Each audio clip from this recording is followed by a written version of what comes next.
ఒక పక్క బాలకృష్ణ గారు బాలయ్య, ఇంకొక పక్క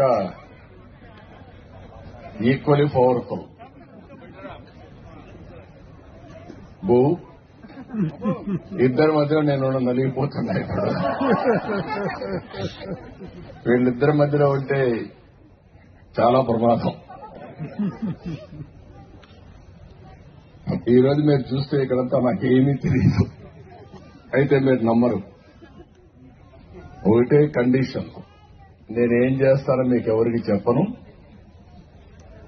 మా అన్నయ్యకు నేను చేయబోయే కార్యక్రమం నా అభిమానంతో చేసే కార్యక్రమం కాబట్టి మీకెవ్వరికి ప్రమేయం లేదు, ఇది నా అభిమతం అని చెప్పి ప్రారంభించింది. అదే మరి ఈరోజు బాలకృష్ణ గారిని చూసిన తర్వాత బాలయ్య